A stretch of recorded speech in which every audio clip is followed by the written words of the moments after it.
و سلام امام الانبیاء، امام کائنات، سید الانبیاء، خاتم النبیین جناب محمد رسول اللہ صلی اللہ علیہ وآلہ وسلم کے انگے تعالیٰ تعداد بے حد و حساب۔ گزشتہ جمعے صحابی رسول سیدنا حضرت ابو سفیان رضی اللہ تعالیٰ عنہ ان کا تذکرہ کیا تھا اور وعدہ کیا تھا کہ آئندہ جمعے حضرت امیر معاویہ رضی اللہ تعالیٰ عنہ اس کے متعلق گفتگو ہوگی، کیونکہ صحابہ ہماری ایمان کا جز ہے، صحابہ ایمان کی دلیل ہے، صحابہ کی وجہ سے ہی ہم تک ایمان اور اسلام پہنچا اور ہم مسلمان ہوئے۔ اگر ان کو درمیان سے نکال دیا جائے تو دین کا سلسلہ جب ختم ہو جائے، کوئی بات شاید ہم تک نہ صحیح طریقے سے پہنچے۔ امیر معاویہ اسلام کا وہ ہندا ہے جس کی خدمات اسلام کے لیے بہت زیادہ ہے۔ ان کی خلافت جو ہے وہ بھی بہت لمبے عرصے تک چلی۔ ویسے تو حضرت عمر کے دور سے ہی ان کی خدمات کا سلسلہ شروع ہو گیا اور پھر آخر میں وہ خود بھی سن 40 ہجری کے بعد وہ خود بھی خلیفہ بنے اور 20 سال تک پوری اسلامی ریاست کے وہ حکمران رہے۔ تو ایسا صحابی، اس کو تاریخ کیسے فراموش کر سکتی ہے؟ چونکہ کیمپ 2 بن گئے تھے، 2 جماعتیں بن گئی تھیں، اس وجہ سے یہ متنازع بن گئے اور لڑائی اور جھگڑا فساد جو ہے بعد میں اس نے اختیار کر لیا اور لوگوں نے امیر معاویہ میں مختلف قسم کی باتیں کرنا شروع کر دی، وغیرہ یہ ایسے جلیل القدر صحابی ہیں۔ آج میں قرآن و حدیث سے کچھ چیزیں آپ کے سامنے رکھوں گا کہ جن کا تذکرہ انسان کا ایمان جو ہے اس میں اضافے کا سبب ہے اور ہمارے لیے وہ مشعل راہ ہے۔ کمیاں کوتاہیاں نصیحتیں انسان ان میں بھی ہوگی، لیکن جو صحابہ ہیں ان کی گناہ، ان کی غلطیاں، ان کی خطاؤں کو اللہ نے معاف فرمایا ہے اور ان کے لیے رضی اللہ عنہم و رضوا عنہ اس کا سرٹیفکیٹ اللہ تبارک و تعالیٰ پہلے ہی ان کو جاری کر چکے ہیں۔ اب دیکھیے امیر معاویہ وہ صحابی ہیں، مسلمان تو یہ بعد میں ہوئے صلح حدیبیہ کے بعد، لیکن یہ کسی جنگ میں مسلمانوں کے خلاف لڑنے کے لیے نہیں گئے۔ حالانکہ بڑے بہادر آدمی تھے، بڑے دلیر آدمی تھے، بڑے جنگجو آدمی تھے، لیکن نہ بدر کے دن گئے، نہ احد کے دن گئے، نہ احزاب کے موقع پہ گئے، حتیٰ کہ صلح حدیبیہ کے دن بھی نہیں گئے، وہاں بھی خدشہ تھا کہ لڑائی نہ ہو جائے۔ تو ان کے دل میں اللہ تبارک و تعالیٰ نے پہلے ہی یہ سمجھ، عقل اور فہم رکھی تھی کہ اسلام جو ہے وہ ایک سچا دین ہے۔ جب صلح حدیبیہ ہوئی نا، امیر معاویہ کہتے ہیں اس وقت میرا دل مکمل اسلام کی طرف مائل ہو چکا تھا۔ میں نے اپنی والدہ سے کہا، ہندا سے، کہ میں اسلام قبول کرنا چاہتا ہوں۔ تو اس کے لیے تو یہ ایسے تھا جیسے بم پھٹ گیا ہو کہ میرے ہی گھر میں میرا ہی بیٹا جو سب سے بڑا ہمارا دشمن ہے اس کا کلمہ پڑھنے کے لیے تیار ہوا بیٹھا ہے۔ تو اس نے اسے کہا میں تجھے گھر سے نکال دوں گی اگر تو نے یہ کام کیا، تجھے سخت سے سخت سزا ملے گی۔ لیکن امیر معاویہ رکے نہیں، باز نہیں آئے، انہوں نے کلمہ پڑھ لیا جناب محمد رسول اللہ صلی اللہ علیہ وسلم۔ اس لیے اختلاف تو ہے کہ فتح مکہ کے موقع پر 8 ہجری میں یہ مسلمان ہوئے یا اس سے پہلے یہ مسلمان ہو چکے تھے، لیکن معلوم یہ ہوتا ہے یہ پہلے مسلمان ہو چکے تھے۔ جب اللہ کے رسول صلی اللہ علیہ وسلم سے اگلے سال عمرے کے لیے واپس آئے نا، تو حضرت امیر معاویہ رضی اللہ تعالیٰ عنہ نے آپ کے سر کی حجامت کی ہے، بعض روایتوں میں ملتا ہے، اور حجۃ الوداع کے موقع پر نبی پاک صلی اللہ علیہ وسلم کے ایک موقع پر یہ اونٹنی میں پیچھے سوار تھے. تو جب یہ مسلمان ہو گئے، پڑھے لکھے بہت تھے، سمجھدار، دانا، لکھنے والے، لکھائی بہت اچھی تھی، تو اللہ کے رسول صلی اللہ علیہ وسلم نے ان کو اپنا کاتب جو ہے لکھنے والا مقرر کر دیا. اب عام آدمی تو نہیں لکھ سکتا.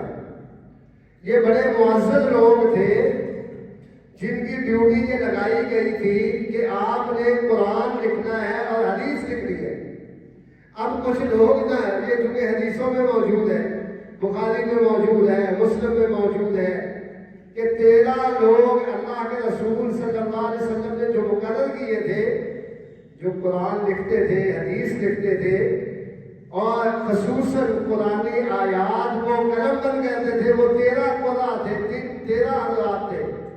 تو وہ نا ان میں حضرت امیر معاویہ بھی شامل ہے. اب وہ کیا کہتے ہیں؟ وہ کہتے ہیں جی لکھنے والے کا کیا ہوتا ہے، یہ تو منشی ہوتا ہے، یہ تو عام لکھنے والا ہوتا ہے. ان بدبختوں کو یہ نہیں پتا عام لکھنے والا، اللہ کا قرآن لکھنے والا، اس میں زمین و آسمان کا فرق ہے. عام لکھنے والا ایک ہے عام کاتب، ایک ہے قرآن کا کاتب، اس کی تو فضیلت ہی کچھ اور ہے. ہمارا تو یہ عقیدہ ہے کہ جس اونٹنی میں اللہ کے نبی سوار ہو گئے اور اس اونٹنی کے پاؤں میں جو خاک لگی ہے وہ خاک بھی معتبر ہے، وہ بھی عزت والی ہے. اور جو اللہ کے رسول صلی اللہ علیہ وسلم کے حکم پہ قرآن لکھتے تھے وہ کتنے عزت والے ہو. اور حضرت امیر معاویہ کا نمبر 6 تھا 13 میں سے، 6 نمبر میں تھے یہ کاتب وحی. اور امیر معاویہ، اب ذرا قرآن کی نظر میں ہم دیکھیں، تاریخ کو چھوڑ کے نا ذرا قرآن پہ نظر دوڑائیں. آپ دیکھیں قرآن کہتا ہے بِأَيْدِي سَفَرَةٍ كِرَامٍ بَرَرَةٍ فِي صُحُفٍ مُكَرَّمَةٍ. یہ صحیفہ، یہ قرآن عزت والا ہے. فی صحف، اس کو صحف کہا گیا، صحیفہ. فی صحف مکرمہ، یہ عزت والا ہے، یہ اعلیٰ مقام والا ہے. اس سے بہتر کوئی کتاب دنیا میں آئی نہیں ہے. یہ کتاب آخری پیغمبر میں نازل ہوئی ہے. پیغمبر کی شان میں سب سے اعلیٰ، مقام میں سب سے اعلیٰ، اور اسی طرح یہ کتاب بھی آخر میں آئی. یہ کتاب بھی مقام میں اور شان میں سب سے اعلیٰ. جیسے پیغمبر نے آ کر کے پہلے نبیوں کی نبوت کو ختم کر دیا، اسی طرح اس قرآن نے آ کر کے پہلی کتابوں کو ختم کر دیا. فی صحف مکرمہ، عزت والی یہ کتاب.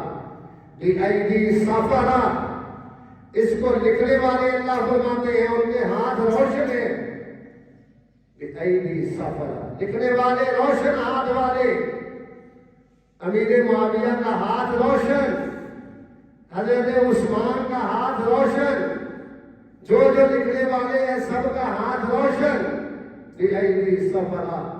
اور پھر فرمایا یہی تو بس نہیں کی کرام بررہ، فرمایا سب سے زیادہ معاشرے میں، امت میں سب سے زیادہ عزت والے جو قرآن لکھنے والے ہیں، تو ان میں حضرت امیر معاویہ رضی اللہ تعالیٰ عنہ شامل ہیں. یہ امیر معاویہ ہیں، جب مسلمان ہو گئے اسلام کا دفاع نہیں کیا، ڈٹ کے کھڑے ہوئے. جب مسلمان ہو گئے اللہ کے رسول کے قریبی بن گئے. اللہ کے رسول صلی اللہ علیہ وسلم نے ان کو اپنا کاتب بنایا. اللہ کے رسول صلی اللہ علیہ وسلم نے ایک موقع پہ فرمایا، ترمذی شریف کی روایت ہے، ایک موقع پہ فرمایا اللہم اجعلہ ہادیا و مہدیا، اللہ اس کو ہدایت والا بنا، اللہ اس کے ذریعے لوگ ہدایت حاصل کرے. یہ دعا دی پیارے پیغمبر جناب محمد رسول اللہ صلی اللہ علیہ وسلم، حضرت امیر معاویہ رضی اللہ تعالیٰ عنہ. اللہ کے رسول صلی اللہ علیہ وسلم کے یہ صحابی عام صحابی نہیں ہے. جب مسلمانوں میں صلح ہوئی نا حضرت علی کی شہادت کے بعد، حضرت حسن اور حسین نے امیر معاویہ سے صلح کر لی۔ جو لوگ ان پہ تنقید کرتے ہیں وہ یہ دیکھے حسن اور حسین رضی اللہ تعالیٰ عنہما ان سے صلح کرتے ہیں۔ صلح بھی عام طریقے سے نہیں، ذرا بات کو سمجھے۔ انہوں نے بلایا ان کو اپنے گھر میں، کہا اگر امیر معاویہ دمشق اور شام سے چل کر ہمارے گھر میں آ جائیں، کوفہ میں آ جائیں، ہم ان کو خلیفہ تسلیم کر لیں۔ امیر معاویہ نے کہا ٹھیک ہے میں آ جاتا ہوں۔ امیر معاویہ شام سے چلے اپنے قافلے کے ساتھ، دمشق سے چلے اور پہنچ گئے کوفہ کی جامع مسجد میں۔ حضرت علی کے منبر کے پاس آگے نیچے بیٹھ گئے۔ حضرت حسن نے خطبہ دیا، پوری تاریخ کی کتابیں اٹھا کے دیکھ لے، حدیث کی کتابیں اٹھا کے دیکھ لے، اس میں کوئی اختلاف نہیں ہے۔ سارے فرقے اس بات کو مانتے ہیں کہ حضرت حسن منبر میں بیٹھے، امیر معاویہ نیچے بیٹھے ہیں۔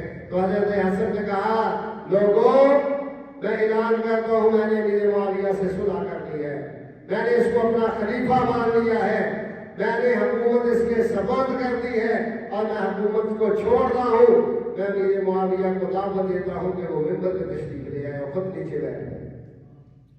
اور حسن وہ ہے، اللہ کے رسول نے خوشخبری دی تھی مسلمانوں کی دو جماعتیں جب آپس میں لڑے گی، ان میں اختلاف ہو جائے گا تو میرا یہ بیٹا، اللہ کے رسول نے حسن کو کہا تھا ان بنی ھذا سید، میرا یہ سردار بیٹا، ان کے درمیان لعل اللہ تعالی یصلح لی بین الناس طائفتین عظیمتین من المسلمین، اللہ مسلمانوں کے دو گروہ جو آپس میں لڑیں گے ان کی صلح کا سبب یہ میرا بیٹا ہوگا۔ تو آج اس بیٹے نے جس کو جنتی نوجوانوں کا سردار کہا گیا، الحسن والحسین دونوں نیچے بیٹھے، جن کو اللہ کے رسول نے کہا سیدہ شباب اہل الجنہ، جنتی نوجوانوں کا سردار ہے۔ امیر معاویہ کو اوپر بٹھایا، حسن نے اٹھ کر کے سب سے پہلے امیر معاویہ کی بیعت کی، پھر حضرت حسین نے کی، پھر عام لوگوں نے کی، اور 20 سال تک بلا شرکت غیرے حضرت امیر معاویہ رضی اللہ تعالیٰ عنہ حکمران رہے پوری امت مسلمہ کے۔ امیر معاویہ کہتے ہیں کہ دن میں جا رہا تھا، اللہ کے رسول سفر پہ جا رہے، میں پیچھے پیچھے پانی پکڑا ہوا، مشکیزہ اٹھایا ہوا کہ اللہ کے رسول کو اگر پانی کی ضرورت ہو وضو کے لیے یا پینے کے لیے تو میں خدمات پیش کر دوں۔ کہتے اللہ کے رسول نے پیچھے پلٹ کے دیکھا، یہ شہزادہ تھا امیر معاویہ، کوئی عام بندہ نہیں تھا، عرب کا شہزادہ تھا، ابو سفیان کا بیٹا تھا، اور مکے کے جو 4 بڑے چودھری سردار تھے ان میں سے ایک کا بیٹا تھا، اور اس دور میں پڑھا لکھا انسان تھا، لیکن جب اسلام قبول کر لیا، غلامی رسول میں آ گیا تو پیچھے پیچھے مشکیزہ اٹھا کے بھیجا ہے۔ اللہ کے رسول نے پلٹ کے دیکھا، امیر معاویہ پانی کا مشکیزہ لے کے حاضر ہو گئے، فرمایا مجھے وضو کی ضرورت ہے۔ امیر معاویہ ان کو وضو کروا رہے ہیں۔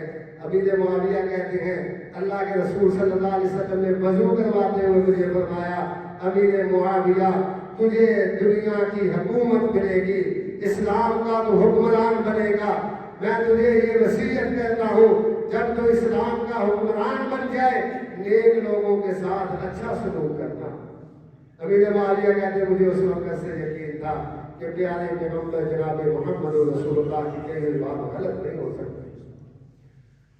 یہ امیر معاویہ رضی اللہ تعالیٰ عنہ کی نبی پاک صلی اللہ علیہ وسلم سے محبت کی دلیل ہے، جو صحابی بن گیا، جو اللہ کے رسول صلی اللہ علیہ وسلم کا قریبی بن گیا، شک و شبہ کی گنجائش ختم ہو گئی۔ ہانی کے گھر اللہ کے رسول آرام کیا کرتے تھے، حدیث کی کتابوں میں ہانی کا ذکر بہت زیادہ آیا ہے۔ اللہ کے رسول کی قریبی رشتہ دار عورت تھی، حضرت علی کی ایک بہن بھی ہانی تھی، اور ایک اللہ کے رسول صلی اللہ علیہ وسلم کی پھوپھی ذات جو تھی وہ بھی ہانی تھی۔ اللہ کے رسول اس کے گھر میں دوپہر کو جا کے کچھ دیر آرام کیا کرتے تھے، بعد جب آپ کے پاس وقت ہوتا۔ ہانی فرماتی ہے کہ ایک دن اللہ کے رسول سوئے ہوئے تھے، اچانک اٹھ کے بیٹھ گئے، بیٹھ کے تبسم فرمایا، مسکرانے لگے۔ میں نے پوچھا اللہ کے رسول خیر ہے، آپ مسکرا رہے ہیں، سوئے ہوئے اٹھے ہیں اور آپ مسکرا رہے ہیں، آپ ہنس رہے ہیں؟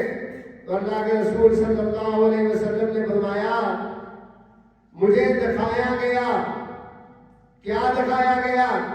فرمایا سمندروں کے اندر میرا لشکر پہنچ گیا ہے، سمندروں کے اندر، وہ سمندروں میں جنگ لڑ رہا ہے اسلام کی، بحری بیڑوں میں جنگ ہو رہی ہے، جزیروں کے اندر اسلام پھیلایا جا رہا ہے۔ جب میں نے یہ دیکھا تو میں اٹھ کے بیٹھ گیا اور میں مسکرانے لگ گیا۔ اور پھر اللہ کے رسول نے فرمایا، بخاری شریف کی روایت ہے، اول جیش من امتی یغزون البحر فقد اوجب له الجنہ۔ فرمایا میرا پہلا لشکر جو ہے سمندروں میں جائے گا جہاد کے لیے، لڑائی کے لیے، اسلام کے پرچم کو بلند کرنے کے لیے۔ میں محمد صلی اللہ علیہ وسلم خوشخبری دیتا ہوں، ان کے جنت جو ہے وہ واجب ہو گئی ہے۔ تو وہاں پہ نا ایک عورت تھی، حرام اس کا نام تھا، وہ بیٹھی ہوئی تھی۔ اس نے جب یہ خوشخبری سنی نا، اس نے کہا اللہ کے رسول آپ دعا فرما دیں میں بھی اس لشکر میں شامل ہو جاؤں۔ اور جنت کے وہ طلبگار تھے، جنت ان کا مطمع نظر تھا۔ کہا اللہ کے رسول میرے لیے دعا فرما دیں، جب وہ لشکر جائے تو میں بھی اس کے ساتھ جاؤں تاکہ میں بھی جنت کی مستحق بن جاؤں۔ اللہ کے رسول نے اس کے لیے بھی دعا کر دی۔ بات ختم ہو گئی۔ حرام کہتی ہیں میں مدینے میں آ گئی، مدینے کے اندر میری شادی ہو گئی حضرت عبادہ بن صامت سے، بڑے مشہور سے آتی ہے عبادہ بن صامت رضی اللہ عنہ، اس سے شادی ہوئی۔ کہتی ہیں دور گزر گیا ابو بکر کا، دور گزر گیا فاروق اعظم کا، دور شروع ہو گیا عثمان غنی کا۔ امیر معاویہ شام کے گورنر ہیں۔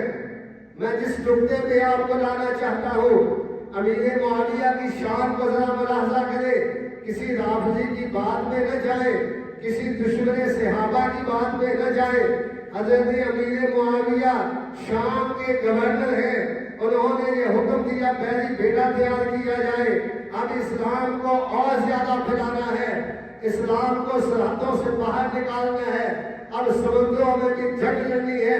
پہلی بیڑے کی تیاری کا حکم دے دیا۔ 40,000 فوج پہلی بیڑا تیار کرنے لگی، 40,000 فوج۔ 6 ماہ تک انہوں نے جنگلات کو کاٹ کاٹ کے پہلی بیڑا تیار کیا اور 1750 جہاز اس کے اوپر رکھے پہلی بیڑے۔ اعلان ہوا، حرام کہتی ہے مدینے میں پہلی بیڑا تیار ہو گیا ہے۔ شام کے گورنر کی طرف سے اعلان ہوتا ہے، حضرت عثمان کا دور، مدینے میں منادی کرنے والا منادی کرتا ہے پہلا لشکر سمندروں میں اترنے والا ہے، پہلا لشکر لڑائی کے لیے تیار ہے، جس کس نے جانا ہو شام پہنچ جائے۔ حرام کہتی ہیں مجھے فوراً خیال آ گیا، اللہ کے رسول صلی اللہ علیہ وسلم نے یہ دعا دی تھی، اول جیش من امتی یغزون البحر قد اوجبوا، بخاری شریف کی روایت ہے۔ اللہ کے رسول نے فرمایا میرا پہلا لشکر جو سمندروں میں لڑے گا اس کے اوپر جنت واجب ہے۔ میں نے وہ حدیث اپنے خاوند کو سنائی، عبادہ بن صامت۔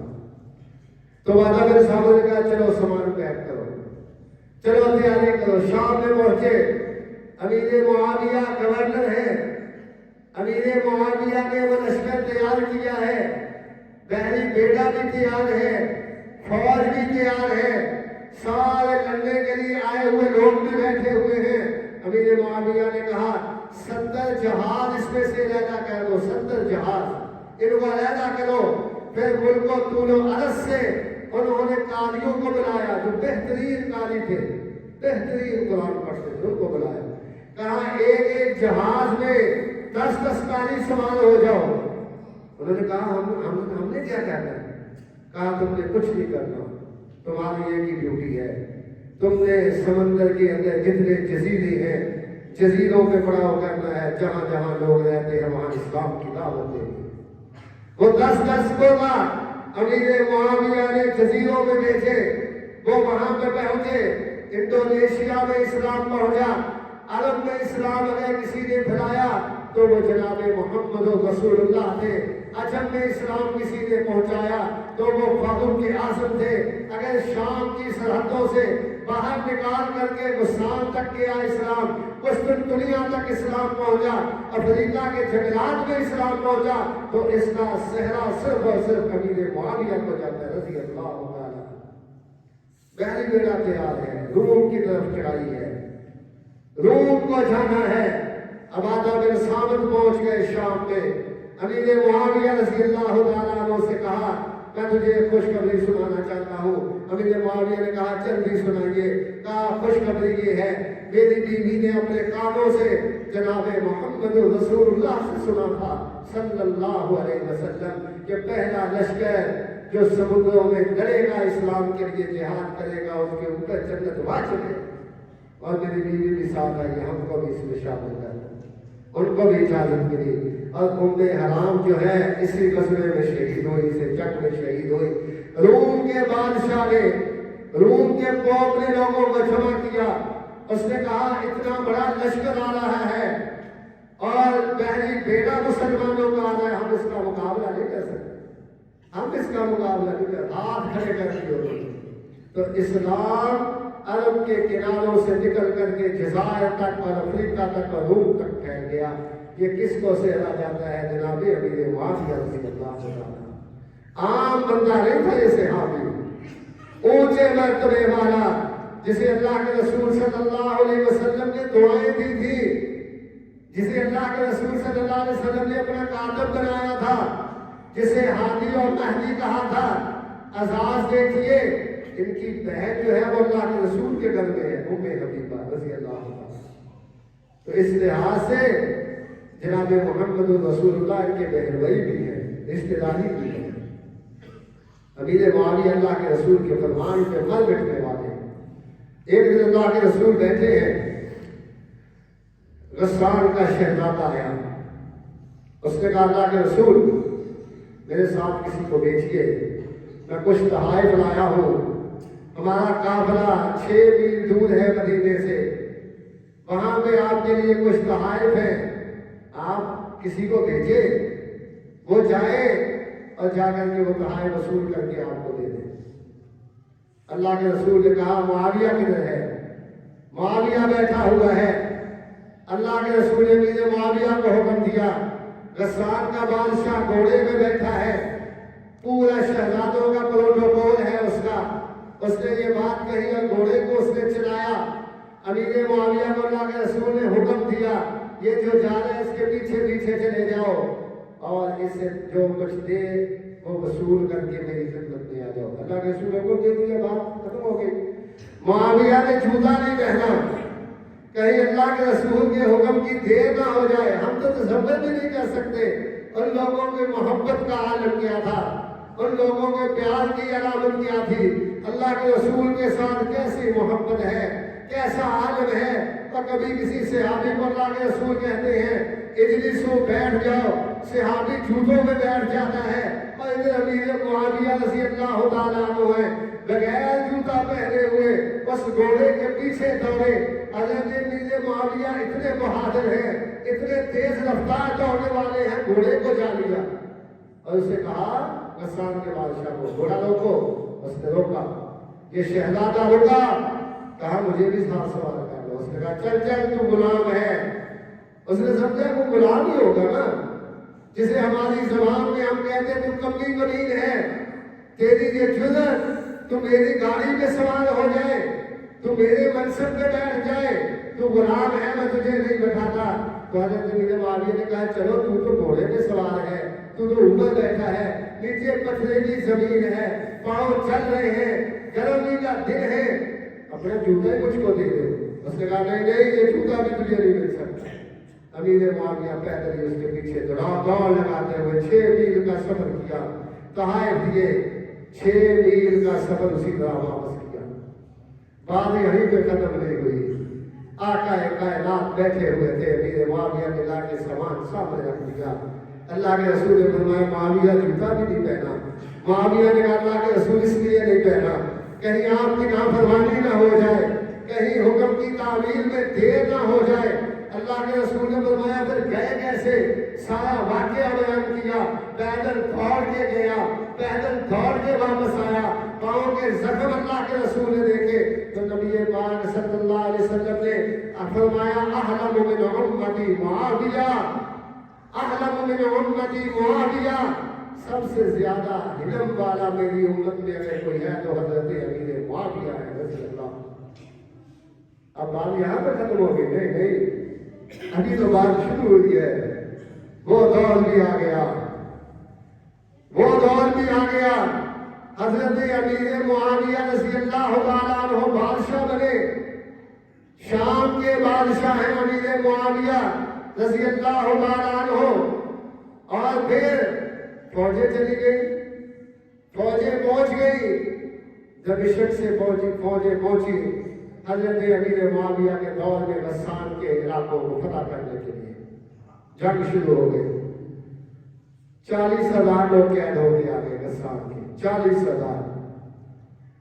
35 سال کے بعد 40,000 لوگ قید ہو کے آئے۔ امیر معاویہ اس وقت خلیفہ ہیں، پہنچ گئے، قیدی آگے ہیں لائنوں میں، سب سے آگے وہی شہزادہ جس نے امیر معاویہ کو سوار نہیں کروایا تھا وہ آ رہا ہے، ہتھکڑیاں لگی ہوئی ہاتھوں میں بھی پاؤں میں بھی۔ امیر معاویہ نے پہچان لیا آگے آگے وہی، لیکن وہ نہ پہچان سکا۔ اس کے تو تصور میں بھی یہ نہیں تھا کہ کوئی غلام کو بھی حکومت مل سکتی ہے، کوئی غلام بھی تخت شام پہ بیٹھ سکتا ہے، اس کے تو تصور میں بھی یہ بات نہیں تھی۔ امیر معاویہ نے اس کو پہچان لیا۔ امیر معاویہ نے کہا اس کی ہتھکڑیاں کھول دو، اس کے پاؤں کی ہتھکڑیاں بھی کھول دو، ہاتھوں کی ہتھکڑیاں بھی کھول دو۔ کھول دیے، کہا ایک ماہ تک تو شاہی مہمان ہے، ایک ماہ تک تم نے میرے ساتھ کھانا کھانا ہے۔ وہ کھانا کھاتا رہا، 1 مہینہ مکمل ہو گیا۔ امیر معاویہ نے کہا تو رہا ہے، تو جا سکتا ہے، تجھ پہ کوئی پابندی نہیں، اپنے ملک میں واپس چلا جا۔ 10,000 درہم اس کو دیے، کہا یہ تیرا خرچہ ہے۔ وہ وہاں سے چلا، تھوڑا سا آگے گیا، کسی بندے سے پوچھا یہ کون ہے بندہ تمہارا بادشاہ، یہ بادشاہ تمہارا کون ہے؟ اس نے کہا اس کو امیر معاویہ کہتے ہیں۔ کہا یہ کہاں سے آیا ہے؟ کہا ہے تو مکے کا، مدینے سے آیا ہے۔ اس نے کہا مجھے بھی شک پڑ رہا ہے، میں نے اس کو کہیں دیکھا سا معلوم ہوتا ہے۔ وہ واپس پلٹا، امیر معاویہ سے کہنے لگا لگتا یہ ہے پہلے بھی کبھی ملاقات ہوئی ہے۔ امیر معاویہ نے کہا ہاں ملاقات ہوئی تھی۔ کہا کب؟ کہا جب جناب محمد رسول اللہ نے میرے ساتھ تحائف لینے کے لیے بھیجا تھا۔ سارا واقعہ اس کو یاد آ گیا، معافیاں مانگنے لگا۔ امیر معاویہ نے کہا میں اس نبی کو ماننے والا ہوں جس نے کہا ہے کسی سے بدلہ نہیں لیا جاتا۔ تو یہ شہزادہ وہیں پہ لا الہ الا اللہ پڑھ کے مسلمان ہو گیا، لا الہ الا اللہ محمد رسول اللہ پڑھا۔ تو یہ امیر معاویہ ہیں، اسلام کا پرچم پوری دنیا میں لہرانے والے، اور ان کے دور حکومت میں اسلام کہاں کہاں تک پہنچا، اسلام نے کتنی ترقی کی آپ دیکھ لیں۔ حضرت عمر نے ان کو گورنر بنایا، اور پھر حضرت عثمان نے، حضرت عمر نے تو صرف اردن کا گورنر بنایا تھا، حضرت عثمان نے مصر بھی ان کو دے دیا، شام بھی ان کو دے دیا، اور پورے علاقوں میں اتنا ان کا کنٹرول تھا۔ حضرت عمر کہا کرتے تھے امیر معاویہ رضی اللہ تعالیٰ عنہ اتنے فہم والا، اتنے تدبر والا، جب میں کوئی سوال کرتا ہوں اس کا جواب دیتا ہے تو مجھے بھی آگے سے جواب نہیں آتا، میں بھی لاجواب ہو جاتا ہوں۔ ایک دفعہ نا حضرت عمر کو کسی نے شکایت لگائی امیر معاویہ کی کہ امیر معاویہ بڑی ٹھاٹھ باٹھ سے زندگی گزارتا ہے، شام کے اندر اس کو آپ نے گورنری دی ہوئی ہے، بڑا فاخرانہ لباس پہنتا ہے، اس نے اپنے دغیت جو ہے نا بڑے سیکورٹی گارڈ رکھے ہوئے ہیں۔ حضرت عمر کا تو آپ کو بتایا کہ اس کو بھیجو، بلا لیا۔ کہا معاویہ تیرے متعلق مجھے یہ باتوں کا پتہ چلا ہے۔ تو انہوں نے کہا جی صحیح سنا ہے آپ نے، میں ٹھاٹھ باٹھ سے رہتا ہوں، اچھا لباس ہی زیب تن کرتا ہوں، سیکورٹی گارڈ رکھتا ہوں، فیشن کے ساتھ رہتا ہوں، تو اگر آپ کہتے ہیں تو پھٹے پرانے کپڑے بھی پہن سکتا ہوں، پھٹے پرانے کپڑے بھی، لیکن نہیں پہنتا کیونکہ کافروں کی سرحد ساتھ لگتی ہے۔ وہ تو فوراً حملہ کرنے کے ٹھاٹھ باٹھ سے رہتا ہوں۔ حضرت عمر نے نیچے سے اوپر تک دیکھا، کہا معاویہ تو جواب ایسا دیتا ہے کہ مجھ کو بھی لاجواب کر دیتا ہے۔ امیر معاویہ کہتے میں ایک سفر میں تھا، اللہ کے رسول کے ساتھ کفیت کیسی ہے، آخری بار سن لے، محبت رسول کا ذرا سن لے، ان کا بیان کیا تھا۔ کہتے میں اللہ کے رسول کے ساتھ ایک سفر میں تھا، میری قمیض اس شانے سے پھٹی ہوئی تھی، پھٹی پرانی قمیض میں نے پہنی ہوئی۔ اللہ کے رسول نے مجھ کو بلایا، کہا معاویہ اس قمیض کو اتارو، اور اللہ کے رسول نے اپنی قمیض عنایت فرمائی، فرمایا اس کو پہن لو۔ امیر معاویہ کہتے میں نے اس کو پہن لیا، پھر اس قمیض کو سنبھال کے رکھا۔ 7 ہجری میں اپنے گھر والوں سے کہتے ہیں میرے پاس 3 چیزیں پڑی ہوئی ہیں، ایک پیارے پیغمبر جناب محمد رسول اللہ کی قمیض ہے، دوسرے آپ کے سر کے بال مبارک میں نے سنبھال کے رکھے ہوئے ہیں، اور تیسرے آپ کے ناخن آپ نے اتارے تھے، میں نے وہ سنبھال کے رکھے ہوئے ہیں، جب میری موت ہو جائے تو وہ قمیض مجھے کفن کے طور پر پہنا دے، اور بال جو ہیں اس کو میرے چہرے پہ رکھ دینا، اور اللہ کے رسول کے جو ناخن ہے نا میری آنکھیں بند کر کے اس کے اوپر رکھ دینا۔ یہ امیر معاویہ، لوگوں نے یاروں نے ایسی باتیں بنائی ہوئی ہیں۔ قرآن کہتا ہے یہ سارے صحابہ اللہ ان پہ راضی، وہ اللہ پہ راضی، ایمان کے پختہ۔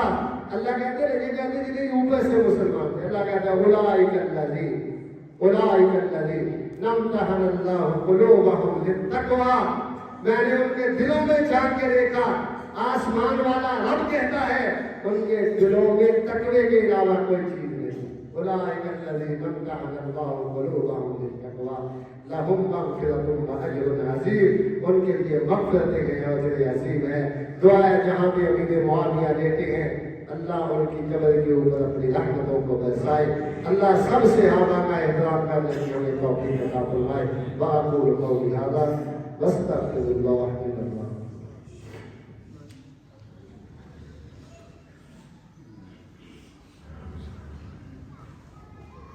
الحمد لله نحمده ونستعينه ونستغفره ونؤمن به ونتوكل عليه ونعوذ بالله من شرور انفسنا ومن سيئات اعمالنا، من يهده الله فلا مضل له ومن يضلل فلا هادي له، اشهد ان لا اله الا الله وحده لا شريك له واشهد ان محمدا عبده ورسوله، اما بعد فان احسن الحديث كتاب الله، خير الهدي هدي محمد صلى الله عليه وسلم، وشر الامور محدثاتها وكل محدثة بدعة وكل بدعة ضلالة وكل ضلالة في النار۔